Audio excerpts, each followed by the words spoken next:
Welcome to this explainer. Right off the bat, we're unpacking a really fascinating case study today. It's all about how to transform financial leadership from, reactive administration into proactive corporate strategy. If you're navigating a growing enterprise right now, you already know the demands on the C-suite are changing incredibly fast. I mean, what worked yesterday is probably not going to scale tomorrow. So we're going to walk through a real-world transformation, looking at the exact journey of a highly talented CFO who completely elevated her role. Let's get into it. Okay, so here's the core question that's challenging pretty much every C-suite executive and ambitious board member out there leading a scaling enterprise today. Are you a financial gatekeeper or are you a growth catalyst? It sounds like a deceptively simple question, right? But your answer literally dictates the entire trajectory of your company. See, a financial gatekeeper focuses purely on managing what's already there. They're often the ones just saying no to mitigate risk. But a growth catalyst, they actively figure out how to safely execute the vision. They don't just protect the assets, they multiply them. Making that leap is exactly what we're going to explore. Part 1. The Financial Gatekeeper Trap. Imagine a highly talented CFO at a rapidly growing enterprise.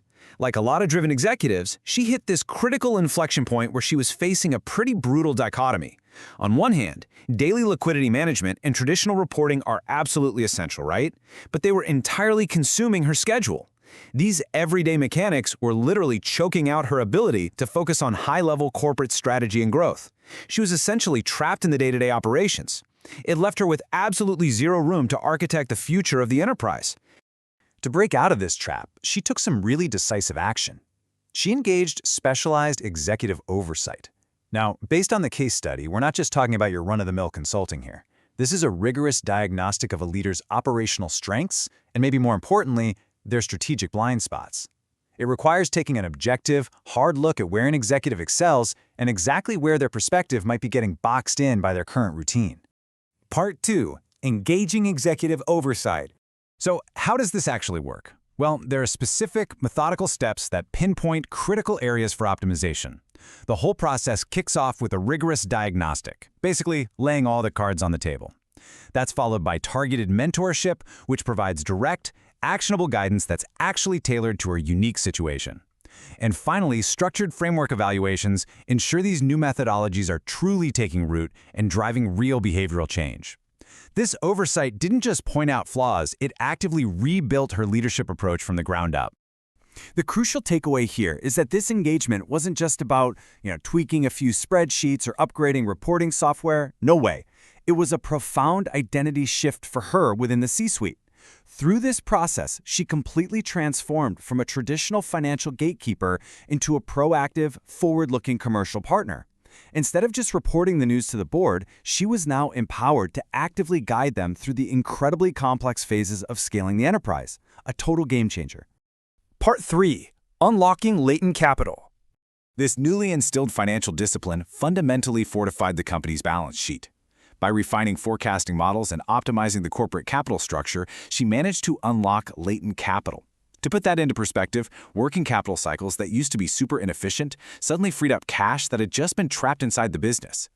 Ultimately, these targeted strategic actions yielded significantly stronger bottom-line results, establishing a level of robust financial stability the company had literally never seen before. I absolutely love this quote because it perfectly captures the ultimate culmination of her journey. It shows how her evolution dramatically increased the relevance and authority of her office. By shifting her focus from reactive accounting to predictive corporate governance, the CFO became a pivotal architect of the company's international success. Reactive accounting to predictive corporate governance. That is the gold standard right there. She stopped just keeping score, and she started calling the plays. Part 4. Architecting Global Expansion. Because she optimized the capital structure and unlocked all that latent capital, the company finally had the vast resources required to turn their international ambitions into reality. They actually secured the substantial financial backing needed to aggressively front international exports. Think about that for a second. This wasn't some cautious, hesitant little step into a new market. This was a fully funded, seamless cross-border market expansion. And it was all made possible because the financial leadership had evolved to support the whole shebang. Part 5. Elevate your C-suite. So if you want to transition your own financial leadership into a powerful engine for global expansion, the source material highly suggests this kind of structured executive oversight is your catalyst. The case study concludes by recommending leaders book a strategic alignment consultation today. It's a chance to explore how these frameworks and executive oversight engagement models can specifically accelerate business growth and empower your entire C-suite. I'm going to leave you with this final thought to evaluate your own C-suite. Look at the leaders driving your enterprise right now and honestly ask yourself, is your financial leadership acting merely as an administrative function? Just keeping the lights on and the books balanced? Or have they been empowered to become a powerful engine for global expansion? The difference between those two is exactly what determines the ultimate ceiling of your organization's success. Thanks for joining me for this explainer, and I really hope this sparks some powerful conversations in your next board meeting. Catch you next time.